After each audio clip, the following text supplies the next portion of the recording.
بسم الله الرحمن الرحيم. الرحمن علم القرآن خلق الإنسان علمه البيان الشمس والقمر بحسبان والنجم والشجر يسجدان والسماء رفعها ووضع الميزان ألا تطغوا في الميزان وأقيموا الوزن بالقسط ولا تخسروا الميزان والأرض وضعها للأنام فيها فاكهة والنخل ذات الأكمام والحب ذو العصف والريحان فبأي آلاء ربكما تكذبان خلق الإنسان من صلصال كالفخار وخلق الجان من مارج من نار فبأي آلاء السلام عليكم ورحمة الله. إن الحمد لله نحمده ونستعينه ونستغفره ونعوذ بالله من شرور أنفسنا ومن سيئات أعمالنا من يهده الله فلا مضل له ومن يضلل فلا هادي له وأشهد أن لا إله إلا الله وحده لا شريك له وأشهد أن محمدا عبده ورسوله وما بعد. يا أيها الذين آمنوا اتقوا الله حق تقاته ولا تموتن إلا وأنتم مسلمون. فإن أصدق الحديث كتاب الله وخير الهدي هدي محمد صلى الله عليه وسلم وشر الأمور محدثاتها وكل محدثة بدعة وكل بدعة ضلالة وكل ضلالة في النار. வார்த்தைகளில் சிறந்தது அல்லாஹ்வுடைய வார்த்தை,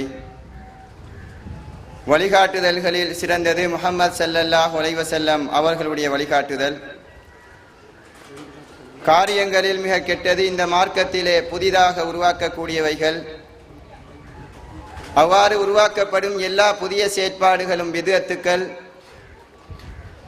எல்லா பித்அத்துக்களும் வழிகேடு, எல்லா வழிகேடும் எங்களை நரகத்திலே கொண்டு போய் சேர்க்கும் என்று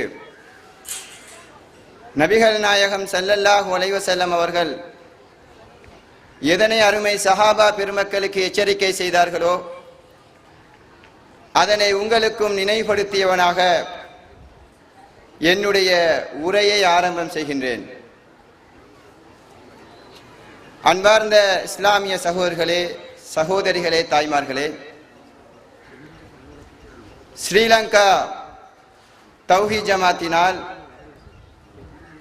நடாத்தப்படக்கூடிய மாபெரும் குடும்பவியல் மாநாட்டின் 2வது அமர்விலே நாங்கள் வீற்றிருக்கிறோம்.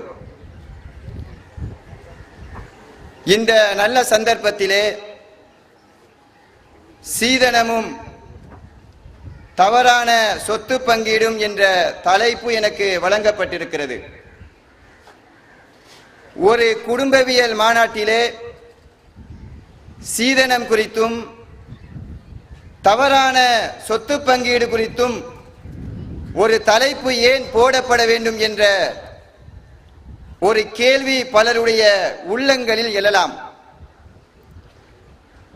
இன்றைய சமுதாயத்திலே, குறிப்பாக முஸ்லிம் சமுதாயத்தை எடுத்துக்கொண்டால், இந்த சமுதாயத்தை சீரழிக்கக்கூடிய ஒரு பாரிய சமூக பிரச்சினையாக இந்த சீதனமும் சொத்து பங்கீடு குறித்த அறிவின்மையும் நிலவுவதை நாங்கள் பார்க்கிறோம். எந்த அளவுக்கு இது ஆழமாக வேரூண்டி முஸ்லிம் சமுதாயத்தை அப்படியே அடியோடு அசைத்து விடுகிற அளவுக்கு வியாபித்திருக்கிறது என்று சொன்னால்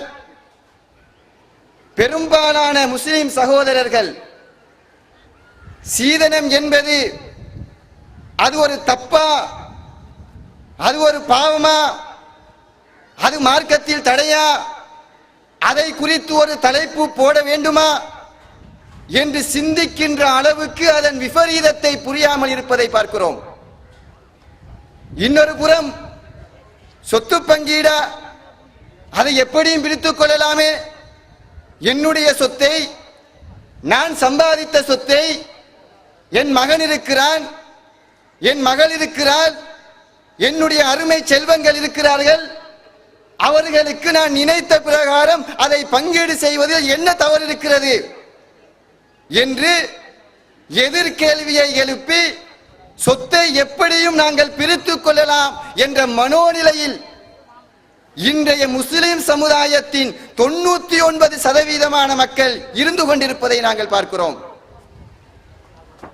இந்த நிலையை கருத்தில் கொண்டுதான் சீதனம் என்பதும் சொத்துக்களை குர்ஆனுக்கு மாற்றமாக அல்லாஹ்வின் திருத்தூதருடைய வாழ்க்கை நெறிகளுக்கு மாற்றமாக அதை பங்கீடு செய்தால் அது எத்தகைய பாதிப்புகளை இந்த உலகத்திலே அது ஏற்படுத்தும். மார்க்கத்திற்கு முரணான இது போன்ற நடவடிக்கைகள் எத்தகைய சமுதாய சீர்கேடுகளை இந்த சமுதாயத்திலே ஏற்படுத்தி இருக்கிறது, ஏற்படுத்தி வருகிறது.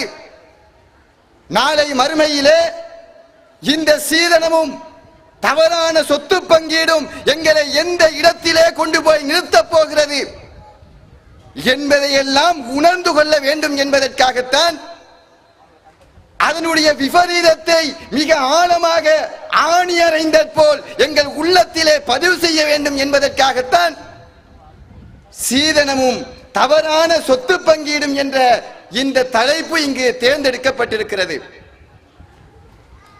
அன்பார்ந்த இஸ்லாமிய சகோதரர்களே,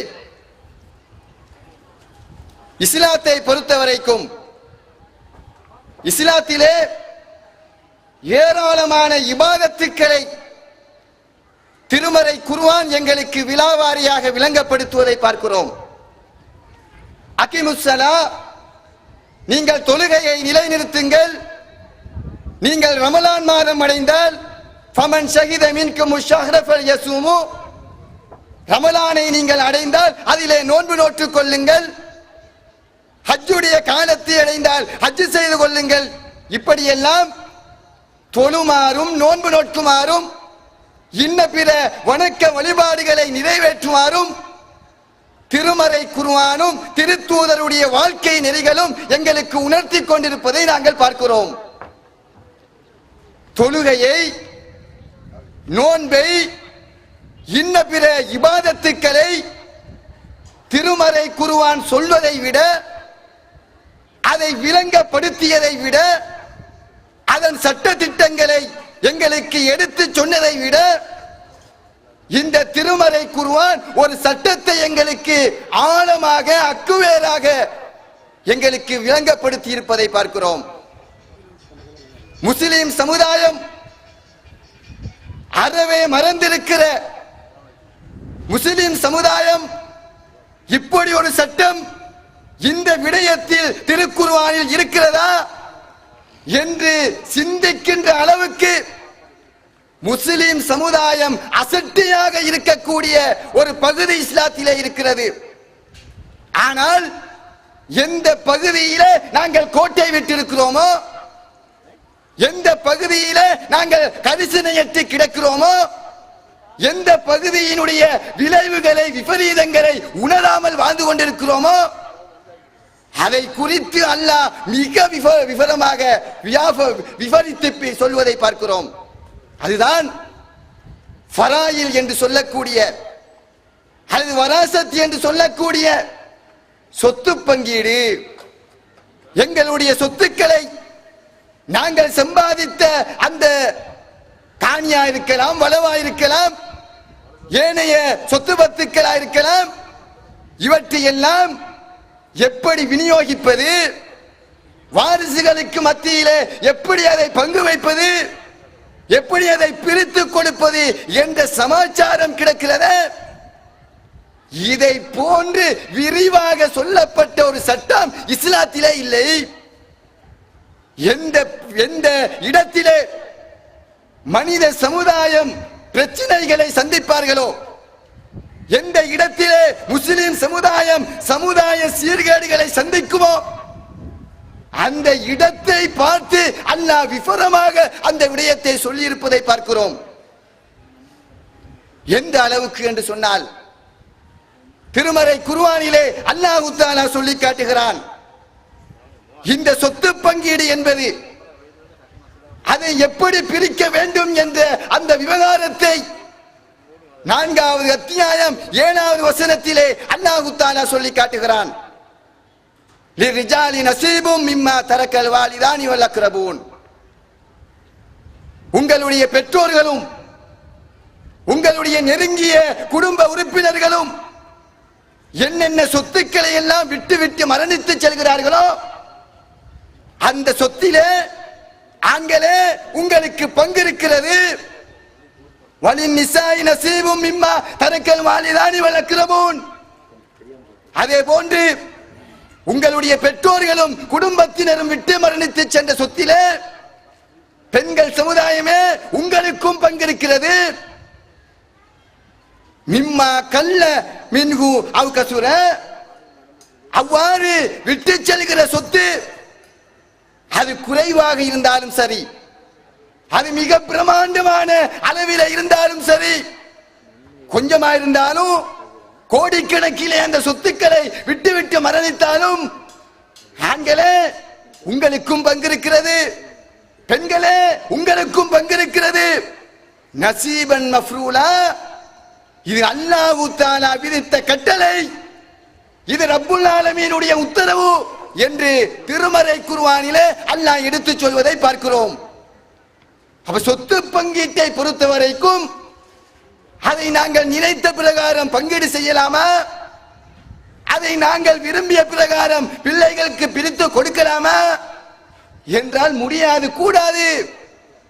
எந்த அளவுக்கு என்றால் அல்லாஹ் தஆலா சொல்லி காட்டுகிறான், நாங்கள் தொழுகுவதை அது ஒரு ஃபர்லான கடமை, அதை தவறவிட்டால் அதற்காக இறைவனிடம் நாங்கள் குற்றம் பிடிக்கப்படுவோம், அதற்காக தண்டிக்கப்படுவோம் என்பதை நாங்கள் ஒவ்வொருவரும் புரிந்து வைத்திருக்கிறோம். தொழுகையை புரிந்தது போன்று, நோன்பை புரிந்தது போன்று, ஏனைய அடிப்படை இபாதத்துக்களை செய்ய தவறினால் அது இறைவனிடம் குற்றமாக காணப்படும் என்பதை தெரிந்து வைத்திருப்பது போன்று சொத்து பங்கீட்டை நாங்கள் தெரிந்து வைத்திருக்கிறோமா? அல்லாஹ் தஆலா எப்படியெல்லாம் சொல்கிறான், உங்களுடைய சொத்துக்களை, நீங்கள் சம்பாதித்த அந்த இன்பங்களை நீங்கள் எப்படி பங்கீடு செய்ய வேண்டும்? ஒரு இடத்திலே அல்லாஹ் சொல்கிறான், 4 ஏனிலே நசீபன் மஃப்ரூலா. அது அல்லாஹ் விதித்த, அல்லாஹ்வினால் விதியாக்கப்பட்ட ஒரு அம்சம் என்கிறான். 4:11 ஃபரீலத்தும் மினல்லாஹ். அது அல்லாஹ்விடம் இருந்து வந்த கட்டளை என்று சொல்கிறான். 4:12 வசியத்தும் மினல்லாஹ். இது அல்லாஹ் தஆலா இட்ட உத்தரவு என்று சொல்கிறான். ஒரு அத்தியாயத்திலே தொடராக 3 வசனங்களிலே அல்லாஹ் தஆலா வித்தியாசமான சொற்களை பிரயோகித்து கட்டளை என்கிறான், விதி என்கிறான், அல்லாஹ்வுடைய உத்தரவு என்கிறான் என்றால் இது சாதாரண சமாச்சாரமா? இது ஒரு சில்லறை பிரச்சனையா? தொழுகை ஃபர்லை போன்று உங்கள் சொத்துக்களை குர்ஆன் சொல்லுகிற அடிப்படையிலே நீங்கள் பிரிப்பது என்பது ஒவ்வொரு முஸ்லிமின் மீதும் இறைவன் சுமத்தி இருக்கிற அடிப்படை கடமை. 3 விதமான கடமைகளை மார்க்கம் எங்கள் மீது சுமத்தி இருக்கிறது. என் வாப்பா மரணிக்கிறாரா, என் உம்மா மரணிக்கிறாவா, என் வைஃப் மரணிக்கிறாவா, அவளுடைய சொத்துக்களுடைய விடயத்திலே இஸ்லாம் ஒரு மனிதன் மீது, அவனுடைய வாரிசுகள் மீது 3 கடமைகளை விதித்திருக்கிறது. அது என்னென்ன 3 கடமை? முதலாவது கடமை, மரணிக்கின்ற ஒரு தந்தை அவன் கடன் பட்ட நிலையிலே மரணித்திருந்தால் இன்னொரு சகோதரனுக்கு ஒரு 10 லட்சம் கடனை கொடுக்கின்ற நிலையில மரணித்து விடுகிறான். ஒரு 10,000 ரூபாய் கடன் கொடுக்க வேண்டிய நிலையில மரணித்து விடுகிறான். இது கடனா இல்லையா? இதை திருப்பி கொடுக்க வேண்டுமா இல்லையா? எங்கிருந்து கொடுப்பது? அவன் சொத்துக்களை விட்டு மரணித்திருந்தால் அவனுடைய சொத்திலே இருந்து அவன் பட்ட கடன் அடைக்கப்பட வேண்டும். நான் ஒரு 10 லட்சம் கடன் பட்ட நிலையில மரணித்து விட்டால் என்னுடைய வாரிசுகளுடைய கடமை என்ன? என் சொத்தை வித்து அந்த சொத்துல இருந்து அந்த 10 லட்சத்தை அந்த உரிய நபருக்கு கொடுப்பது ஒரு மனிதனுடைய சொத்துக்களில் உள்ள முதலாவது கடமை. இரண்டாவது கடமை என்ன? மரணிக்கின்ற அந்த மனிதன் தான் மரண தருவாயிலே வீட்டிருக்கின்ற போது வசியத்து என்று ஒன்றை செய்தால், வசியத்துண்டா என்ன? நான் மௌத்தா போறதுக்கு முன்னாடி என் வாரிசுகள் அல்லாத, என் பிள்ளை இல்லாத, என் வாப்பா இல்லாத, என் உம்மா இல்லாத யாரெல்லாம் என்னுடைய சொத்திலே பங்கு பெறுவார்கள் என்று குர்ஆன் குறிப்பிடுகிறதோ அந்த வாரிசு வட்டத்திலே வராமல் யாரெல்லாம் வெளியே நிற்பார்களோ மூன்றாவது அத்தகையவர்களுக்கு என் சொத்திலே இருந்து வசியத்து செய்யலாம். வசியத்துண்டா என்ன? இப்ப எனக்கு ஒரு 10 ஏக்கர் காணி இருக்கிறது என்று வைத்துக் கொள்ளுங்கள். அந்த 10 ஏக்கர் காணியில நான் என்ன செய்யலாம்? மூன்றில் ஒரு பகுதிக்கு மேல் வாரிசுகள் அல்லாதவர்களுக்கு நான் தர்மமா கொடுக்கலாம். ஒரு தௌவா நிலையம் இருக்கிறது, எஸ்எல்டிஜே உடைய சிலாப கிளை இருக்கிறது. அந்த கிளைக்கு நான் என்ன செய்யலாம்? நான் மரணித்து விட்டால் என் சொத்துல மூன்றில் ஒரு பகுதி இந்த சிலாபம் கிளைக்கு உரியது, வசியத்து செய்யலாம். அதே போன்று என்னுடைய நான் ஒரு பிள்ளையை தத்தெடுத்து வளர்க்கிறேன் என்று வைத்துக் கொள்ளுங்கள். வளர்ப்பு பிள்ளை சொந்த பிள்ளையாக முடியுமா? என்னதான் நீங்க பாலூட்டி, என்னதான் நீங்க சீராட்டினாலும், என்னதான் நீங்க உணவளித்தாலும், நீங்க வளர்க்கின்ற அந்த குழந்தை, தத்தெடுத்த அந்த குழந்தை அது உங்கள் குழந்தையாக கருதப்பட மாட்டாது. அப்ப வளர்ப்பு பிள்ளைக்கு என்ன செய்யலாம்? சொத்துல பங்கு போகாது, வாரிசு உரிமை அந்த பிள்ளைக்கு கிடைக்காது. மார்க்கம் ஒரு வழியை திறந்து வைத்திருக்கிறது. அந்த வழிதான் என்ன? உங்களுடைய சொத்தில இருந்து என் வளர்ப்பு பிள்ளைக்கு நான் ஒரு பகுதியை வசியத்து செய்றேன். என் 10 ஏக்கர் காணியில ஒரு ஏக்கரை இந்த வளர்ப்பு குழந்தைக்கு நான் கொடுக்க வேண்டும் என்று ஒருவர் சொல்லிவிட்டு மரணித்தால் அவருடைய சொத்திலே இருந்து அந்த பகுதி அந்த வளர்ப்பு பிள்ளைக்கு கொடுத்தாக வேண்டும். இது போன்று சமூக சேவைகளுக்காக, பாடசாலைகளுக்காக, பள்ளிவாசல்களுக்காக, தௌவா பணிகளுக்காக ஒரு மனிதன் செய்யக்கூடிய இந்த வசியத்து இருக்கிறது. இந்த வசியத்துக்களை அவன் மரணித்த பிற்பாடு அந்த வாரிசுகள் நிறைவேற்ற வேண்டும். திருமறை குர்ஆனிலே 4வது அத்தியாயம் 11வது வசனத்திலே அல்லாஹ் இந்த செய்தியை சொல்லி காட்டுகிறான். மின்பாதி வசியத்தின் யூசி பிஹா உதைன். அல்லாஹ்வுடைய சொத்து பங்கீடு குறித்த எல்லா சட்டங்களும் எதற்கு பிறகு என்று சொன்னால் அவன் செய்த மரண சாசனத்தையும் அவன் கொடுக்க வேண்டிய கடனையும் நிறைவு செய்ததற்கு பின்னர் தான். இந்த வசனத்தில் அல்லாஹ் என்ன சொல்றான்? உன் சொத்தை பிரிப்பது என்பது, உன் வாரிசுகளுக்கு மத்தியிலே சொத்துக்களை பங்கு வைப்பது என்பது எதற்கு பின்னால் இடம்பெற வேண்டும்? மௌத்தா போனவருடைய கடனை அடைத்ததற்கு பின்னால், மரணித்தவருடைய வசியத்தை நிறைவேற்றியதற்கு பின்னால் என்று ரப்புல் ஆலமீன் இங்கு தெளிவாக எடுத்துச் சொல்வதை நாங்கள் பார்க்கிறோம். இந்த 2 கடமைகளும் நிறைவேற்றி விட்டால் ஒருவனுடைய சொத்திலே செய்ய வேண்டிய மூன்றாவது கடமை என்ன? அவனுடைய மீதியுள்ள சொத்துக்களை அவனுடைய வாரிசுகளுக்கு மத்தியில பங்கீடு செய்து கொடுக்க வேண்டும். இன்னைக்கு நாம் சமுதாயத்திலே பார்க்கிறோம், ஒருவன் மௌத்தாகிவிட்டால் அந்த மௌத்தா போன ஜனாசாவை அடக்கிய கையோடு என்னென்ன காரியங்களை நம் சமுதாயம் செய்கிறார்கள். மூணாங்கத்தும், என் வாப்பா மௌத்தாயிட்டாரு, என் உம்மா மௌத்தாயிட்டா, அப்ப நம்ம என்ன செய்ய வேண்டுமா? என் உம்மாவுக்காக மூணாங்கத்தும், என் வாப்பாவுக்காக 7ஆம் கத்தும், என் நானாவுக்காக 40ஆம் கத்தும், இப்படி 3ஆம் கத்தும் 7ஆம் கத்தும் 40 வருஷம் என்று ஆயுள் முழுவதும் கத்தச்சாப்பாடு தின்னுகின்ற ஒரு சோத்து சமூகமாக முஸ்லிம் சமுதாயம் மாறி போயிருக்கிறது. எல்லா ஊர்களிலும் இந்த அவல நிலையை நாங்கள் கண்ணார காண்கிறோம். மார்க்கம் என்ன சொல்கிறது? ஒருவன் மரணித்தால் கத்தம் கொடுக்குமாறு மார்க்கம் சொல்கிறதா? 40ஆம் கத்தம் கொடு என்று அல்லாஹ்வுடைய தூதரோ சொன்னார்களா என்றால் இல்லை. மார்க்கம் சொல்லுகிற கட்டளை என்ன?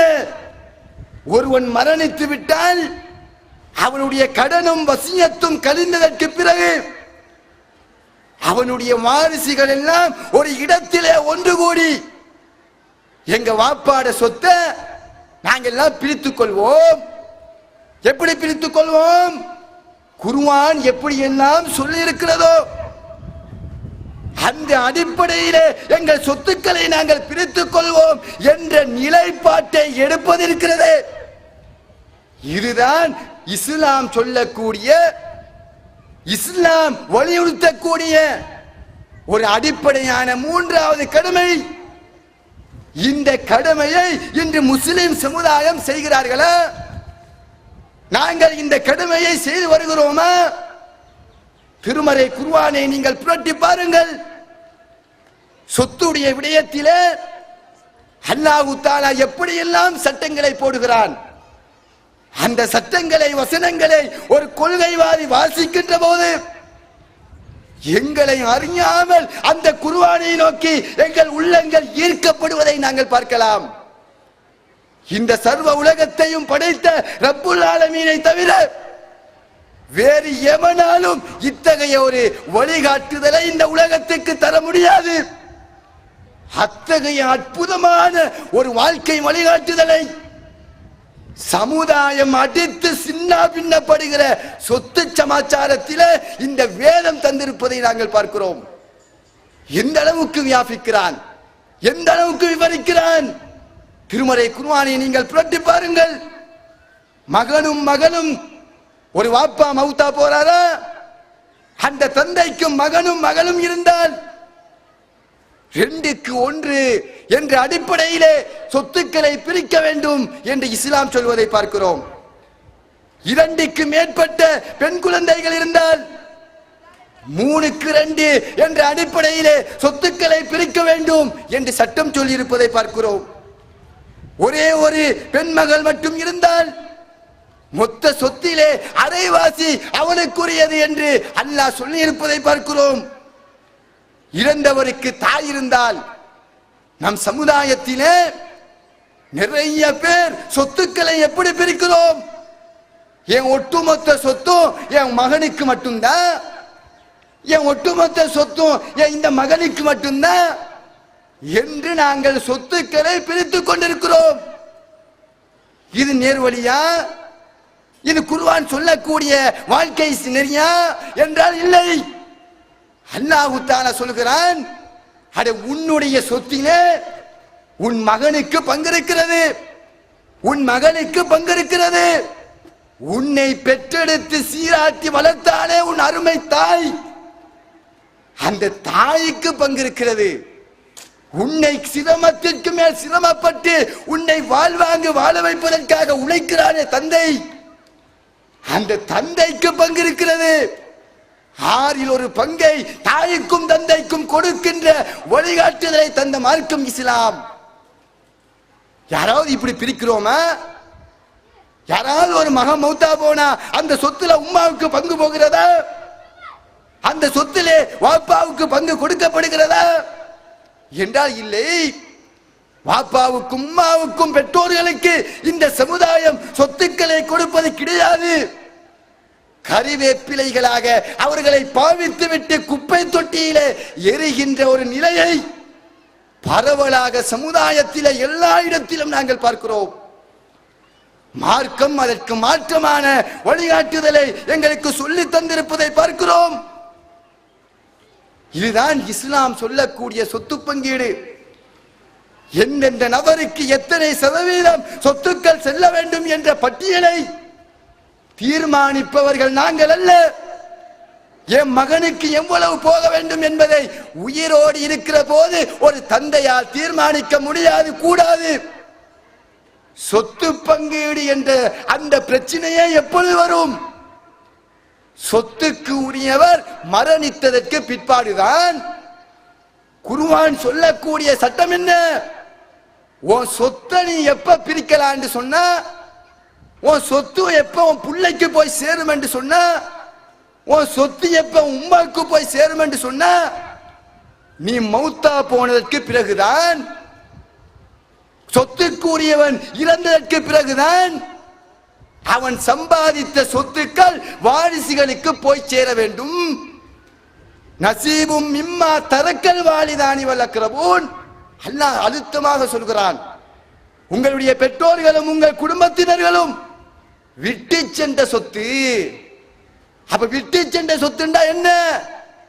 ஆளு மௌத்தாக இருக்க வேண்டும், அந்த சொத்தினுடைய ஓனர் மௌத்தாக இருக்க வேண்டும். அப்படி மரணித்தற்கு பிறகுதான் சொத்து பங்கீடு என்ற பேச்சே எழ முடியும். இந்த அடிப்படையில் இன்று சொத்துக்களை பிரித்துக் கொள்ளுகிற அன்பர்கள் எங்கள் சமுதாயத்திலே எத்தனை பேர் இருக்கிறோம்? மார்க்கம் தெரிந்தவனும் சரி, மார்க்கம் தெரியாதவனும் சரி, குர்ஆன் சுன்னா எங்கள் உயிர் மூச்சு.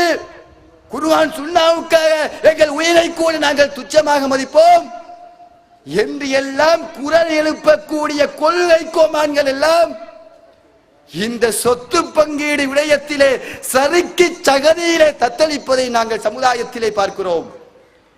உன் வாப்பா மௌத்தா போன பிறகுதான் உனக்கு பங்கு என்று மார்க்கம் சொல்லுகிறது. உயிரோடு இருக்கும் போதே சொத்துக்களை பங்கு கேட்கின்ற எத்தனை கொள்கைவாதிகளை இந்த சமுதாயத்திலே நாங்கள் பார்க்கிறோம். மகன் கேட்கிறான், பாப்பா உன் சொத்துல எனக்கு 5 பேச்சு தராவிட்டா நடக்கிறது வேற. தந்தையை மிரட்டுகிறான் ஒரு பையன், தாயை மிரட்டுகிறார் ஒரு மூத்த மகள். எனக்கு திருமணம் நடக்க இருக்கிறது, எனக்கு கணவனாக வரக்கூடிய அந்த மனிதன் 1 ஏக்கர் நிலத்தை கேட்கிறான்.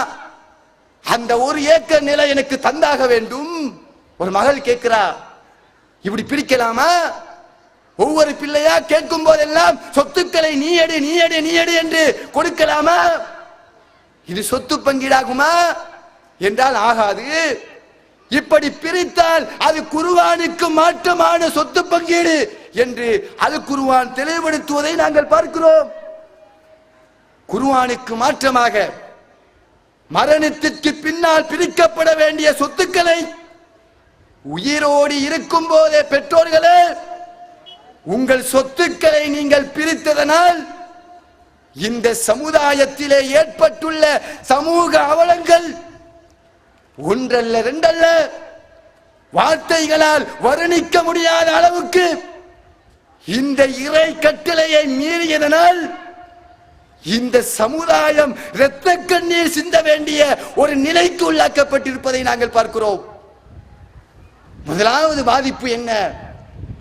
மார்க்கம் சொன்னதற்கு மாற்றமாக உங்களுடைய மனோ இச்சையை நீங்கள் ரப்பாக ஏற்று, மகன் கேட்டுட்டா மகள் கேட்டு விட்டால் மகளுடைய கல்யாணம் என்ற காரணத்தை நீங்கள் முன்வைத்து உயிரோடு இருக்கும் போதே உங்க சொத்துக்களை எல்லாம் பிள்ளைகளுக்கு தாரை வார்க்கிறீர்களே. இதால் ஏற்பட்ட முதல் பாதிப்பு என்ன? இந்த சமுதாயத்திலே எத்தனையோ பெற்றோர்கள் பிள்ளைகளால் புறக்கணிக்கப்பட்டு சமுதாயத்தின் குப்பை மேட்டிலே எரியப்படுகின்ற கொடுமையை இந்த சமுதாயத்திலே நாங்கள் பார்க்கிறோம். என்னர்மை தோழர்களே, யாரும் கோபித்துக் கொள்ளாதீர்கள். ஒரு ஊரையோ ஒரு பிரதேசத்தையோ கொச்சைப்படுத்துவதற்காக இந்த செய்தியை உங்களுடைய சிந்தனை சிந்திக்க வேண்டும். நாங்கள் எங்கு இருக்கிறோம்? மார்க்கம் எதை சொல்கிறது? நாம் எங்கு நோக்கி அகல பாதாளத்திலே பயணிக்கிறோம் என்பதை உணர வேண்டும் என்பதற்காக இந்த செய்தியை பதிவு செய்கிறேன். கிழக்கு மாகாணத்தை எடுத்துக்கொண்டால் அந்த கிழக்கு மாகாணத்திலே நாங்கள் கண்களால் கண்ட அந்த இரத்த கண்ணீர் வடிக்க வேண்டிய நிகழ்வுகள், சொத்துக்களை தவறாக நீங்கள் பிரித்ததனால் ஏற்பட்ட மிகப்பெரிய சாபக்கேட்டை நாங்கள் கண்களால் பார்த்தோம். என்ன அந்த சாபக்கேடு? ஒரு பெரிய ஒரு வீடு, கல்லு வீடு கட்டியிருக்கிறா, மாடி வீடு கட்டியிருக்கிறா, அழகாக பூச்சி வேலைகள் எல்லாம் செய்யப்பட்டிருக்கிறது. அந்த வீட்டுக்கு பக்கத்துல ஒரு ஓலை குடிசையில ஒரு சின்னதா ஒரு வீடு. அந்த வீட்டு கதவை தட்டி குரல் கொடுத்து அந்த வீட்டுக்குள்ள இருப்பது யாரம்மா என்று கேட்டால் வயது முதிர்ந்த ஒரு தாய் அப்படியே வெளியே வருகிறாள். நடப்பதற்கு கூட வக்கற்ற ஒரு தந்தை தள்ளாடி கொண்டு வெளியே வருகிறார். யாரம்மா நீங்க? இந்த தள்ளாத வயதில இந்த ஓலை குடிசையில இருக்கிறீர்களே, உங்களுக்கு பிள்ளை இல்லையா? உங்களுக்கு மகன் இல்லையா?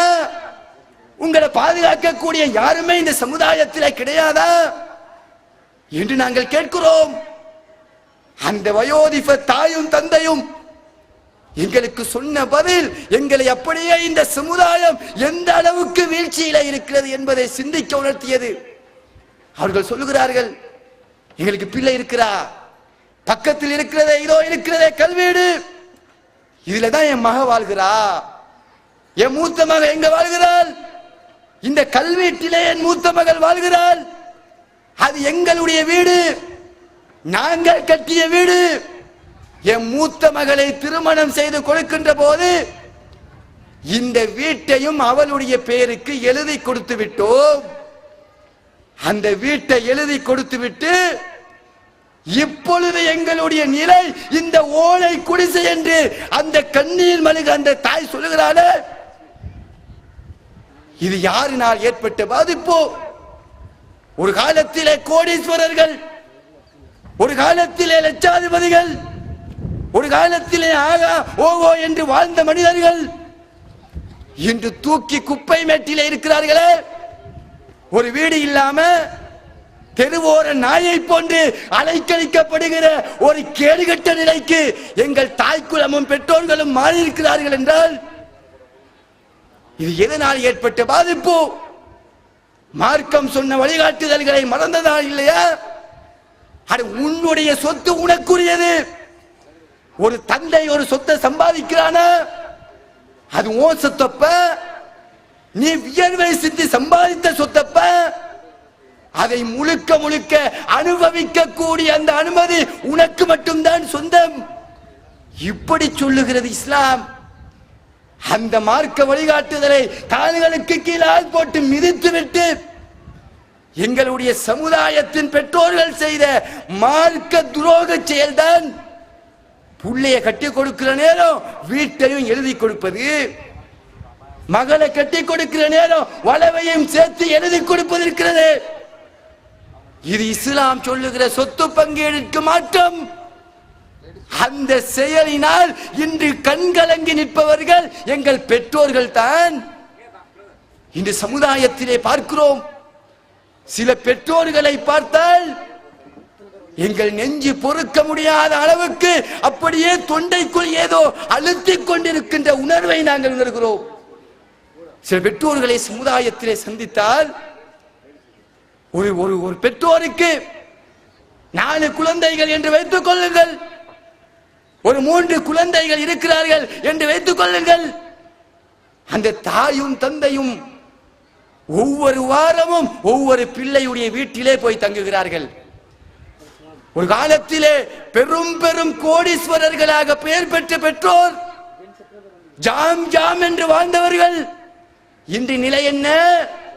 முதலாம் வாரம் மூத்த மகளுடைய வீட்டில், 2ஆம் வாரம் இளைய மகளுடைய வீட்டில், மூன்றாம் வாரம் இரண்டாவது மகண்ட வீட்டில, நாலாவது வாரம் கடைசி மகண்ட வீட்டில என்று வாரத்திற்கு ஒரு பிள்ளையின் வீட்டை தெரிவு செய்து ஒரு இடம் இல்லாமல், ஒரு வளவு இல்லாமல், எந்த அளவுக்கு இழிநிலை என்றால், எங்கள் பெற்றோருக்கு, உன் தாய்க்கு ஒரு காய்ச்சல் வரும், உன்னை ஈண்டெடுத்த அந்த தாய்க்கு ஒரு நோய் நொம்பலம் வரும், அந்த நோய்க்கு மருந்தெடுப்பதற்கு கூட அந்த தாயுடைய கையிலே ஒரு காசு இருக்க மாட்டாது. மூத்த மகள்கிட்ட வந்து கெஞ்சுவா, மகளே ஒரு 500 ரூபாய் தாரியா, ஒரு 100 ரூபாய் தாரியா, ஒரு 200 ரூபாய் தாரியா, உடம்பு சரியில்லை, காய்ச்சலா கிடக்குது, உடம்பெல்லாம் வலிக்குது, காலெல்லாம் இழுக்குது, ஏதாவது டாக்டரை பார்த்து மருந்து வாங்கி கொண்டு வர, ஏதாவது தாமகளே மகளே என்று கேட்டால் அதையும் முகத்தை அப்படியே சுருட்டி கொண்டு, முகத்தை இறுக்கமாக வைத்துக் கொண்டு ஒரு பிச்சைக்காரனுக்கு போடுகிற எச்சிக்காசை போன்று உங்களை பெற்றெடுத்த பெற்றோர்களுக்கு நீங்கள் வீசி எறிகிறீர்களே. இந்த நிலையை சந்திக்கின்ற ஒரு தாயுடைய உள்ளம் எப்படி பதறும்? அந்த நிலையை சந்திக்கின்ற ஒரு தந்தையுடைய உள்ளம் எப்படி குமுறும்? இது எல்லாம் ஏன் ஏற்பட்டது?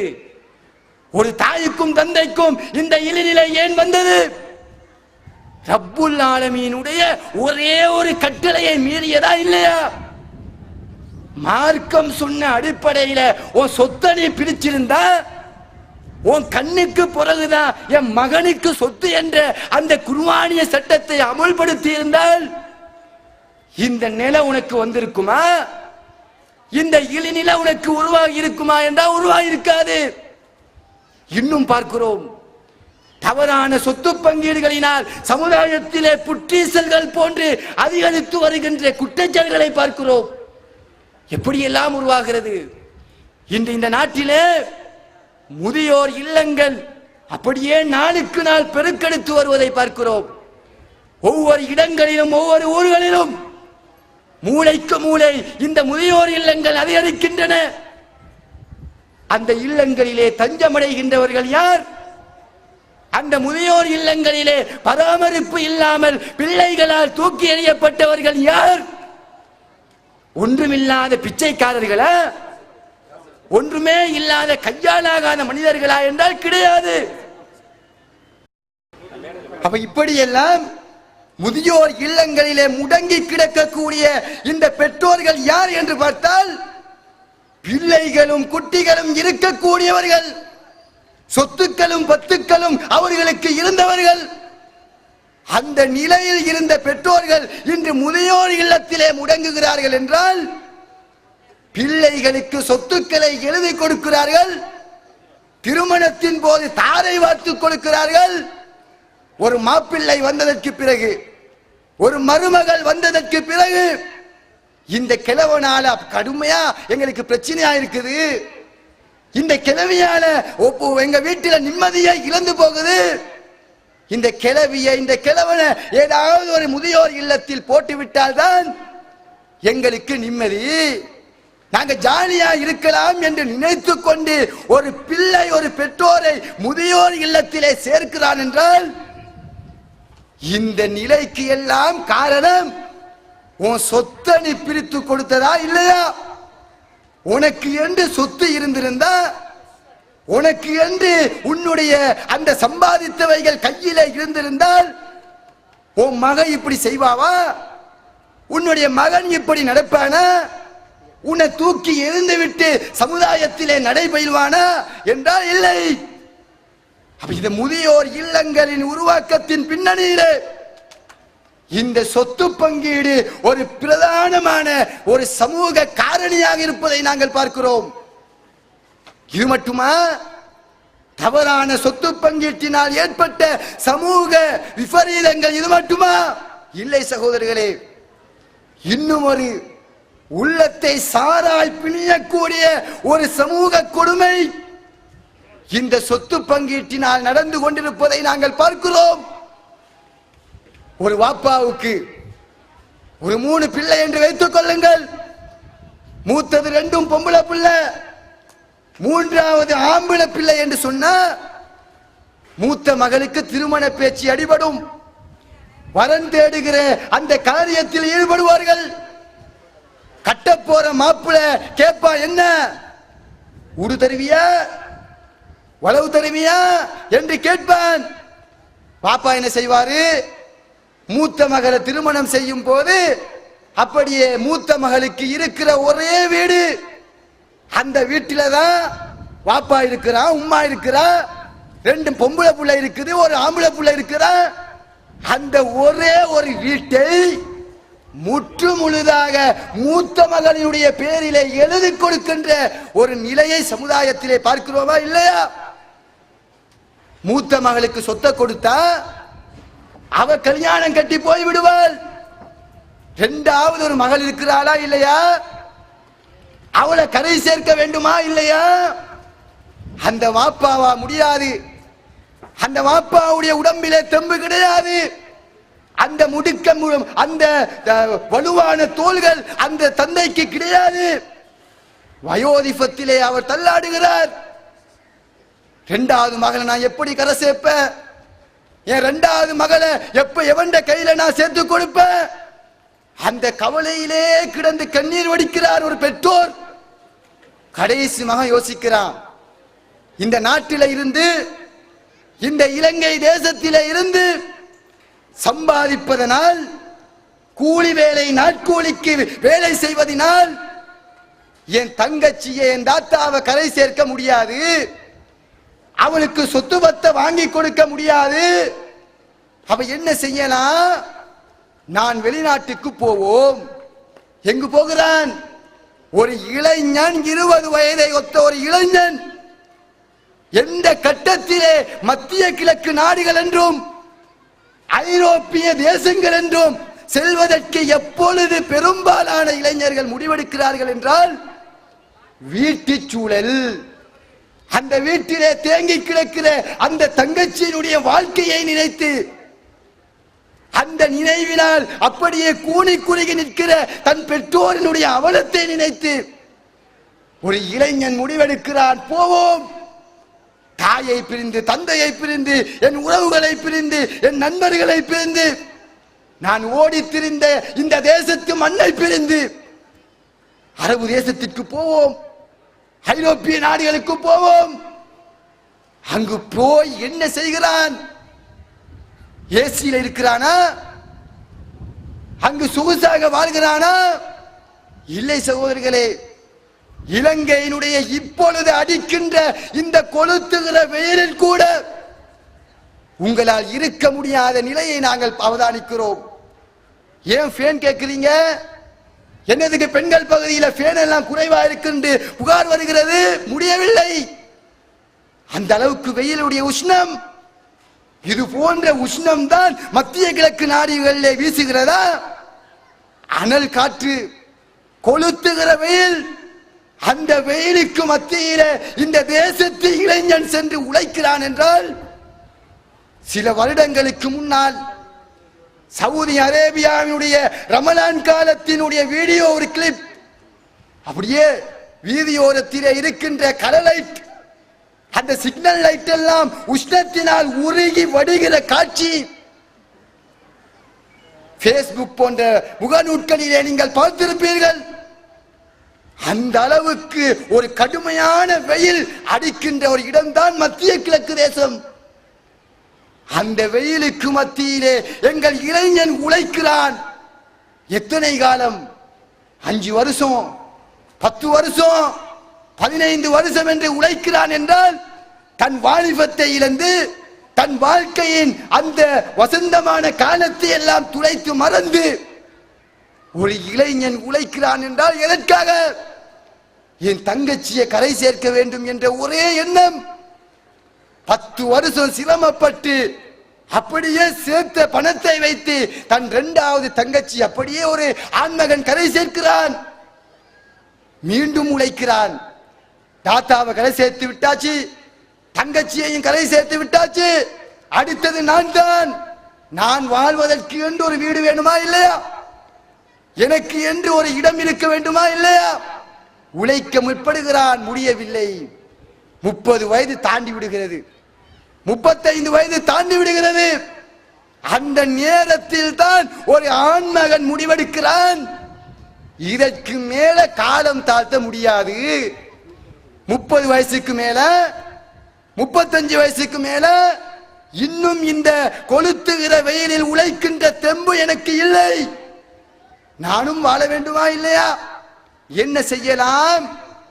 என் தாத்தாவை எப்படி திருமணம் செய்து கொடுக்கின்ற போது என்னுடைய மச்சான் எங்களிடம் சீதனத்தை கேட்டானோ, என் தங்கச்சியை கரை சேர்க்கின்ற போது என் 2வது மச்சான் எப்படி எங்களிடம் வீட்டை கேட்டானோ, அது போன்று நாங்களும் கேட்போம். எனக்கு என்று ஒருத்தி இருக்கிறாளா இல்லையா? எனக்கு என்று ஒருத்தி மணமகளாக வரப்போகிறாளா இல்லையா? அவளிடம் என்ன கேட்போம்? வீட்டை கேட்போம், வளவை கேட்போம். இந்த சமுதாயத்திலே பெரும் சாபக்கேடாக வேரூண்டி ஆழ விருட்சமாய் வானலாவ வியாபித்து நிற்கிற இந்த சீதனம், இந்த வரதட்சணை கொடுமை இந்த சமுதாயத்திலே உருவாகுவதற்கு எது அடிப்படை காரணி? குர்ஆனினுடைய சொத்தை நீங்கள் தவறாக பிரித்த அந்த நிலைதான். அல்லாஹ்வுடைய கட்டளைக்கு மாற்றமாக உங்கள் சொத்துக்களை உங்கள் பெண் பிள்ளைகளுக்கு தாரை வார்த்ததனால் ஏற்பட்ட ஒரு சமூக கொடுமை இன்னொரு புறத்திலே சீதனமாக வரதட்சணையாக இந்த சமுதாயத்தை ஆட்டுவிப்பதை நாங்கள் பார்க்கிறோம். இளைஞர்களின் வாழ்க்கையின் வசந்தத்தை அப்படியே அழித்து விடுகின்ற நிலைக்கு அவர்களை கொண்டு போய் நிறுத்தி இருப்பதை பார்க்கிறோம்.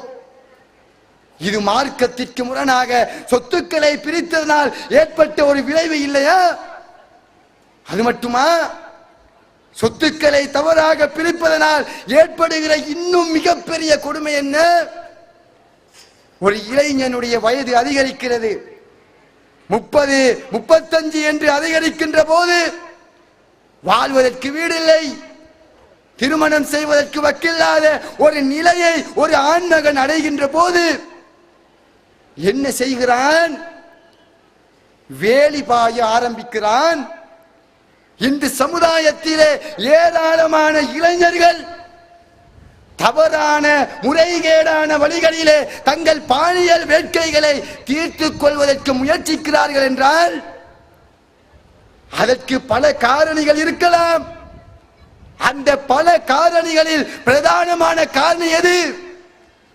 இந்த தவறான சொத்து பங்கீடு. அவனுக்கு என்ற ஒரு வாழ்க்கையை அமைக்க முடியாத அந்த தர்ம சங்கட நிலை.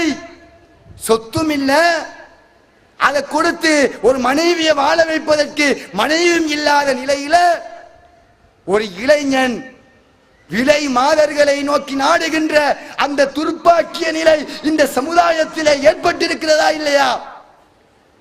ஒழுக்கக்கேடுகளும் விபச்சாரங்களும் முறைகேடான பாலியல் துர்நடத்தைகளும் இந்த சமுதாயத்திலே தாண்டவம் ஆடுவதற்கு இந்த தவறான சொத்து பங்கீடு வழிகோலுவதை நாங்கள் கண்களுக்கு முன்னால் பார்க்கிறோம். இது போன்று ஏராளமான சமூக கொடுமைகள் இந்த சொத்து பங்கீட்டினால் உருவாக்கப்பட்டிருக்கிறது. இன்னும் சொல்ல போனால் இந்த சொத்துக்களினால் தான் எத்தனையோ குடும்பங்கள் உறவுகளை அறுத்துக் கொண்டு எத்தனையோ காலகாலமாக பேணி வந்த இரத்த உறவை எல்லாம் பந்தத்தை எல்லாம் முதுகுக்கு பின்னால் தூக்கி எறிந்துவிட்டு மையத்தில் கூட என் முகத்தை நீ பார்க்க கூடாது, நான் மௌத்தா போனா கூட என் வீட்டு பக்கம் காலடி எடுத்து வைக்க கூடாது என்ற நிலைக்கு இந்த சமுதாயம் மாறி போயிருக்கிறது. இந்த குடும்ப பிரச்சனைகள் பஞ்சாயத்துக்கள் நம் சமுதாயத்திலே தலை தூக்குவதற்கு எது காரணி? சொத்து தகராறுகள் கிடையாதா? உயிரோடு இருக்கிற நேரமே ஒரு வாப்பா 5 பேச்சஸ நானாவுக்கு கொடுக்கிறான். அது ஒரு வயல் நிலமா இருக்குது. ஒரு பேமெண்ட்ல நடு பஜார்ல ஒரு 10 பேச்சஸ 2வது மகனுக்கு கொடுக்கிறான். அங்கு பிரச்சனை ஆரம்பிக்கிறது. மூத்த மகன் பார்க்கிறான், வாப்பா எனக்கு மட்டும் ஏன் இப்படி செஞ்சீங்க? எனக்கு மட்டும் ஒரு ஒதுக்குப்புறமா ஒரு வயல்வெளியிலே சேற்று சதுப்பு நிலத்திலே ஒரு 5 பேச்சு தந்தீங்களே, தம்பிக்கு மட்டும் ஏன் நடு பசார்ல 10 பேச்சு கொடுத்தீங்க? ஏன் என் தங்கச்சிக்கு மட்டும் 10 பவுன் நகையை கொடுத்தீங்க? ஏன் எனக்கு மட்டும் என்னை மட்டும் புறக்கணிச்சீங்க? ஏன் எனக்கு மட்டும் அநீதி இழைத்தீர்கள் என்று சொந்த இரத்த உறவு அண்ணன் தம்பி ஒரு சான் நிலத்துக்காக அப்படியே அடித்துக் கொள்ளுகிற நிலையை சமுதாயத்திலே நாங்கள் பார்க்கிறோம். அண்ணனும் தம்பியும் அறிவாளை தூக்குகிறார். 2 தங்கச்சிமார்கள் அப்படியே கொண்டையை வருந்து கட்டிக் கொண்டு அப்படியே நடுச்சந்தியிலே சண்டை பிடிக்கிறார்கள் என்றால் இந்த குடும்ப தகராறுகள் எல்லாம் உருவாகுவதற்கு இந்த சொத்து பங்கீடு ஒரு அடிப்படையாக அமைந்திருப்பதை நாங்கள் பார்க்கிறோம். இவையெல்லாம் உலகத்திலே ஏற்பட்ட விளைவுகள், சமூக விளைவுகள், சீர்கேடுகள். மறுமையிலே என்ன? மார்க்கம் சொன்ன வழிகளுக்கு அப்பா சென்று உங்களுடைய சொத்துக்களை நீங்கள் பிரித்துக் கொண்டால் ஏற்படக்கூடிய மறுமையினுடைய அகோரத்தை அல்லாஹு தஆலா சொல்லி காட்டுகிறான். 4வது அத்தியாயம் 14வது வசனம். அந்த வசனத்திலே அல்லாஹ் சொல்கிறான், யார் யாருக்கு எத்தனை சதவீத பங்குகள் போக வேண்டும், தாய்க்கு எத்தனை, தந்தைக்கு எத்தனை, மனைவிக்கு எத்தனை, பிள்ளைக்கு எத்தனை, ஆம்பளைக்கு எத்தனை, பொம்பளைக்கு எத்தனை, அந்த சட்டங்களை எல்லாம் சொல்லிக் கொண்டு வந்து இறுதியாக அல்லாஹு தஆலா சொல்கிறான், தில்க ஹுதூதுல்லாஹ். மேலே சொன்ன இந்த சட்டங்கள் எல்லாம் அல்லாஹு தஆலாவுடைய எல்லைகள், அல்லாஹு தஆலா போட்ட வரம்புகள். வமை யுதில்லாஹ வ ரசூலஹு, யார் அல்லாஹ்வுக்கு கட்டுப்படுகிறாரோ, யார் அல்லாஹ்வுடைய ரசூலுக்கு கட்டுப்படுகிறாரோ, யுதுஹில்ஹு ஜன்னாத்தின் தஜ்ரி மின் தஹ்திஹல் அன்ஹார், அருவிகள் சலசலத்து ஓடுகிற சொர்க்கச் சோலையிலே அவர்கள் நுழைவார்கள். ஹாலிதீன ஃபீஹா, அதில் நிரந்தரமாக தங்குவார்கள். வதாலிகல் ஃபௌசுல் அலீம், அதுதான் மகத்தான வெற்றி. எது மகத்தான வெற்றி? குர்ஆன் சொன்ன அடிப்படையில நீங்க சொத்துக்களை பிரித்து வாழ்ந்தால் அது உங்களை நிரந்தர சொர்க்கத்திலே உங்களை நுழைவிக்கும். இதற்கு மாற்றமாக வமன் யாசில்லாஹ வ ரசூலஹு, அல்லாஹ்வுக்கு மாற்றம் செய்து, அல்லாஹ்வுடைய தூதருக்கு மாற்றம் செய்து, குர்ஆனிலே மரணத்திற்கு பின்னால் பிரிக்க வேண்டிய சொத்துக்களை நீங்கள் உயிரோடு வாழும் காலத்திலேயே பிரித்து கொண்டால், வயத்தஅத்த ஹுதூதஹு, அல்லாஹ்வுடைய வரையறைகளை எல்லாம் தாண்டி சென்று நீங்கள் வாழ்ந்தால் அதனுடைய விளைவு என்ன தெரியுமா? யுதுஹில்ஹு நாரா, உங்களை அல்லாஹ் நரக நெருப்பிலே நுழைவிப்பான். அது சாதாரண நரகம் கிடையாது. நம் சமுதாய மக்கள் என்ன நினைக்கிறார்கள்? ஒரு மனிதனை நிரந்தரமான நரகத்திலே தள்ளக்கூடிய பாவம் அல்லாஹ்வுக்கு இணை கற்பித்தல். இந்த பக்கத்தில் இருக்கிற தர்கா இருக்குதா இல்லையா, அதுல போய் யா முஹ்யத்தீனே என்று ஒருவன் அழைத்து விட்டால் அதை ஷிர்க் என்று நாங்கள் விளங்கி வைத்திருக்கிறோம். அது நிரந்தர நரகத்திலே எங்களை கொண்டு போய் நிறுத்தும் என்று விளங்கி வைத்திருக்கிறோம். ஒருவன் வட்டியோடு தொடர்பானால், வட்டியை கொடுத்து வாழ்க்கையை ஓட்டினால் அது நிரந்தர நரகத்திலே தள்ளும் என்று புரிந்து வைத்திருக்கிறோம். ஒருவனை கொலை செய்தால் அல்லது தன்னைத்தானே தற்கொலை செய்து கொண்டால் அதுவும் நிரந்தர நரகத்திலே கொண்டு போய் நிறுத்தும் என்பதை புரிந்து வைத்திருக்கிறோமே. இது மட்டும்தான் நிரந்தர நரகமா? ஷிர்க் செய்ததும் வட்டியும் ஏனைய தற்கொலையும் தான் நிரந்தர நரகமா என்றால் இல்லை. அல்லாஹ் தஆலா சொல்கிறான் 4வது ஒரு விடயத்தை, யார் குர்ஆன் சொன்ன அடிப்படையிலே சொத்துக்களை பிரிக்கவில்லையோ, தங்களுடைய மனோ இச்சைப்படி உயிரோடு வாழும் காலத்தில் சொத்துக்களை பிரித்துக் கொள்கிறார்களோ, யுதுஹில்ஹு நாரா, அவனை நரகத்திலே சேர்ப்பான். ஹாலிதன் ஃபீஹா, அது சாதாரண நரகம் இல்லை, அது நிரந்தர நரகம். நிரந்தர நரகம்.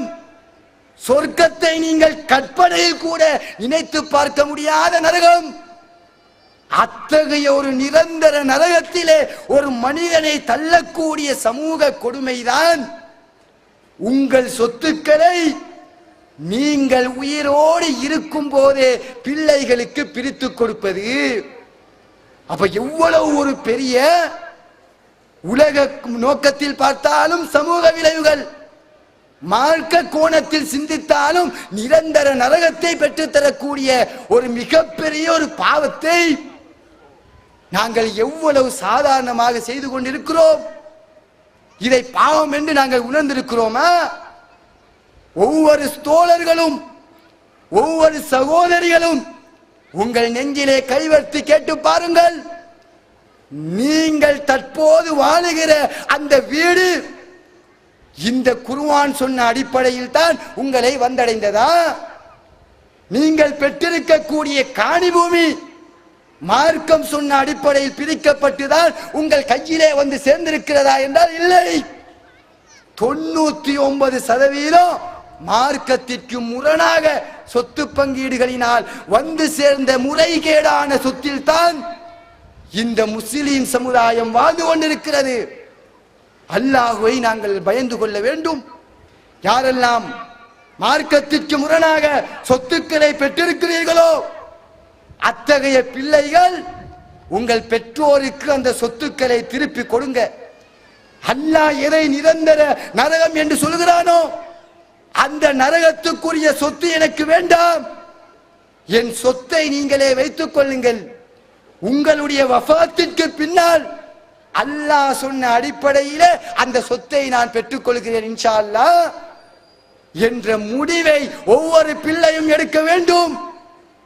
சொத்துக்களை முறைகேடாக பிரித்து கொடுத்த ஒவ்வொரு தந்தையும் தாயும் உங்கள் பிள்ளைகளை அணுகி, மகளே மகனே, மார்க்கம் தெரியாத காரணத்தினால் சொத்துக்களை பிரித்து தந்து விட்டேன், அதை திருப்பி தந்துடு. நரகத்தினுடைய எரிகொல்லியாக நீயும் நானும் மாறிவிடக் கூடாதப்பா என்று உணர்த்தி அந்த சொத்துக்களை திருப்பி எடுக்கின்ற அந்த வேலையை பண்ணுங்கள். இந்த இரண்டு நிலைப்பாட்டையும் நாங்கள் எடுக்காவிட்டால் எங்களுடைய மறுமை வாழ்க்கை பயங்கரமாக இருக்கும் என்பதை நாங்கள் மறந்துவிடக் கூடாது. இரண்டாவது என்ன? இந்த சமுதாயத்திலே வேரூன்றி இருக்கக்கூடிய இரண்டாவது ஒரு முக்கியமான தீமை, நான் ஏற்கனவே சொன்னதோடு சம்பந்தப்பட்ட தீமை. சொத்துக்களை தவறான முறையிலே நீங்கள் பிரிப்பதனால் இந்த சமுதாயத்தை ஆட்டுவிக்கக்கூடிய ஒரு பாதகம் தான் சீதனம், வரதட்சணை, கைக்கூலி என்று நாங்கள் சொல்கிறோம். ஒரு பொம்பளை பிள்ளைய கல்யாணம் முடித்து கொடுக்க வேண்டிய நிலை ஏற்பட்டால் அந்த திருமணத்தை பேசி வரக்கூடிய ஒரு ஆண்மகன் எதை கேட்கிறான்? உங்க மகளை நான் திருமணம் செய்வதென்றால் எனக்கு என்ன தருவீங்க? ஒரு 5 ஏக்கர் காணி தருவீங்களா? ஒரு 10 பவுன் நகை தருவீங்களா? ஒரு 10 லட்சம் ரொக்கம் தருவீங்களா? எங்க மகனுக்கு வாழ்வதற்கு வீடு இல்லை, அப்படியே பேமெண்ட்ல இருக்கிறான், அவனுக்கு வாழ்வதற்கு ஒரு வீட்டு வசதியை செஞ்சு கொடுப்பீங்களா? உங்க வீட்டில் ஒரு ஒதுக்குப்புறமா ஒரு அறையா இருந்தாலும் பிரச்சனை இல்லை, அவன் வெக்கம் இல்லாம காலத்தை கழித்து விடுவான், அந்த ஏற்பாட்டையாவது செய்து தருவீர்களா என்று யாரு கேட்கிறான்? ஒரு பிள்ளையை பெற்றெடுத்த ஒரு உம்மாக்காரி இன்னொரு பெண்ணுக்கு எதிராக கேட்கிறார் வரதட்சணை. தனக்கு தன்னுடைய வீட்டுக்கு வர வேண்டிய மருமகளிடம் இந்த வரதட்சணையை நீங்கள் கேட்கிறீர்களே, வீட்டையும் காணியையும் வளவையும் வாகனங்களையும் நகையையும் கேட்கிறீர்களே, இந்த சீதனம் எப்பேற்பட்ட ஒரு சமூக கொடுமை என்று உங்களுக்கு தெரியுமா? இந்த சமுதாயத்திலே இந்த சீதன கொடுமையினால் வாழ வேண்டிய எத்தனையோ யுவதி பெண்கள் வாழ்க்கையை இழந்து வாலிபத்தை துளைத்து தீயிலே கருகிய ஒரு மலர் செடியாக இன்று வாழ்க்கையிலே வேதனை அனுபவிக்கிறார்கள் என்றால் இதுக்கு எல்லாம் நீங்கள் பதில் சொல்ல கடமைப்பட்டவர்கள் இல்லையா? 30 வயது 40 வயது எங்களுடைய ஸ்ரீலங்கா தௌஹீத் ஜமாத்தினுடைய நிக்கா பகுதி என்று ஒன்றிருக்கிறது. இலவச திருமண திட்டம் என்று ஒரு ஷரியா தீர்ப்பாயம் வைத்திருக்கிறோம். அந்த தீர்ப்பாயத்திற்கு வரக்கூடிய அப்ளிகேஷன் ஃபார்ம்கள், அந்த விண்ணப்ப படிவங்களிலே நாங்கள் பார்க்கிறோம் 35 வயது பெண்மணி, 45 வயது பெண்மணி, 46 வயது பெண்மணி எல்லாம் அப்ளிகேஷன் ஃபார்ம் அனுப்பி எனக்கு மணமகன் கிடைக்க மாட்டானா என்று கோரிக்கை வைக்கிறார்கள் என்றால், ஒரு 45 வயசு வரைக்கும் ஒரு யுவதி பெண் இளமையை துளைத்து விட்டு வாழ்கிறாள், ஏக்கத்தோடு இருக்கிறார் என்றால், நான் கேட்கிறேன் தோழர்களே, அல்லாஹ்வுடைய தூதர் சொன்னார்களே, பாதிக்கப்பட்ட மனிதன், அநியாயத்திற்கு உள்ளாக்கப்பட்ட மனிதன் அல்லாஹ்விடம் கையை உயர்த்தி, இறைவா, இந்த சமுதாயத்திலே வாழக்கூடிய இந்த இளைஞர் பட்டாலும், இந்த ஆண் பிள்ளைகளை பெற்றெடுத்த உம்மா அப்பாமார் எங்களிடம் வரதட்சணை கேட்டார்கள், எங்களிடம் கைக்கூலி கேட்டார்கள், என்ன தருவாய் என்று வாட்டி வதைத்தார்கள். அதற்கு வக்கில்லாமல் நான் என் இளமையை துளைத்து வாழ்கிறேன். இறைவா, இந்த அநியாயக்காரர்களை, வரதட்சணை கேட்கக்கூடிய கொடுங்கோலர்களை இறைவா நீ பார்த்துக்கொள் என்று ஒரு யுவதி பெண் அல்லாஹ்விடம் கையேந்தி விட்டால் உங்களால் தாங்க முடியுமா? அல்லாஹ்வுடைய தூதர் சொன்னாங்களே, வலவுக்கான காஃபிரன், பாதிக்கப்பட்ட மனிதன் காஃபிராக இருந்தாலும் அல்லாஹ்வுக்கும் அந்த மனிதனுடைய பிரார்த்தனைக்கும் இடையிலே எந்த திரையும் இல்லை என்று சொன்னார்களே. எந்த திரையும் இல்லாமல் சீதனத்தால் பாதிக்கப்பட்ட ஒரு பெண்ணுடைய பிரார்த்தனையை அல்லாஹு தஆலா ஏற்றுக்கொள்கிறான் என்று இறை தூதர் சொல்லுகிறார்கள் என்றால், நாள மறுமையில அல்லாஹ்வுடைய சன்னிதானத்தில் சீதனத்தை எடுத்து வாழுகிற ஒவ்வொரு ஆண்மகனும் தலை குனிந்து நிற்க வேண்டும் என்பதை நாங்கள் பயப்படக்கூடாதா? நாங்கள் அஞ்சக்கூடாதா என்பதை நாங்கள் சிந்திக்க கடமைப்பட்டிருக்கிறோம். எனவே அன்பார்ந்த இஸ்லாமிய சகோதரர்களே, அன்பார்ந்த சகோதரிகளே, தாய்மார்களே, இந்த சமுதாயத்திலே ஆழமாக வேரூன்றி இந்த சமுதாயத்தையே ஒரு புற்றுநோய் போன்று அப்படியே நாசப்படுத்தி கொண்டிருக்கக்கூடிய, உலகத்திலும் சமுதாய கொடுமைகளை ஏற்படுத்தி, ஏராளமான ஒழுக்க சீர்கேடுகளை ஏற்படுத்தி, ஏராளமான பாதிப்புகளை ஏற்படுத்தியது மட்டுமல்லாமல் நாளை மறுமையிலும் சொர்க்கத்தை ஹராமாக்கக்கூடிய, நரகத்தை பெற்றுத்தரக்கூடிய சமூக வன்கொடுமைகளில் உள்ள 2 காரியங்கள் தான் இந்த தவறான சொத்து பங்கீடும் வரதட்சணை சீதனம் என்பதை நாங்கள் மறந்துவிடக் கூடாது. எனவே இந்த 2 தீமைகளையும் நாங்கள் உணர்ந்து, இந்த 2 தீமைகளிலிருந்தும் நாங்கள் முற்றாக விலகி, ஒவ்வொரு பெற்றோரும், ஒவ்வொரு தாயும் தந்தையும், ஒவ்வொரு பொம்பளை பிள்ளையை பெற்ற பெற்றோர்களும் உள்ளத்திலே சபதம் எடுக்க வேண்டும், என்னுடைய மகளை எந்த காரணம் கொண்டும் சீதனம் கேட்கின்ற முதுகெலும் பற்ற ஒரு ஆண்மகனுக்கு நான் கட்டி கொடுக்க மாட்டேன். அவளுக்கு 40 வயது கடந்தாலும் சரி. ஒவ்வொரு இளைஞனும் சபதம் பூள வேண்டும், என்னுடைய வாழ்க்கையிலே நான் திருமணம் செய்வதாயிருந்தால் ஒரு பைசா கூட வரதட்சணை இல்லாமல் தான் நான் திருமணம் செய்வேன்.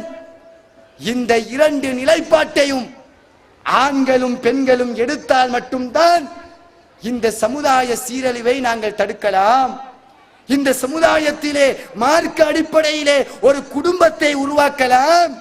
மார்க்கம் சொல்லுகிற தஸ்குனு இலைஹா, கணவன் மனைவி என்பது மன மகிழ்ச்சியை ஏற்படுத்த என்று அல்லாஹ் சொல்கிறானே, அந்த குதூகலமான ஒரு குடும்ப வாழ்க்கையை இந்த தரணையிலே உலகத்திலே நாம் உருவாக்க ஆசைப்பட்டால் இந்த சீதனமும் இந்த தவறான சொத்தும் பங்கீடும் இல்லாதொழிக்கப்பட வேண்டும்.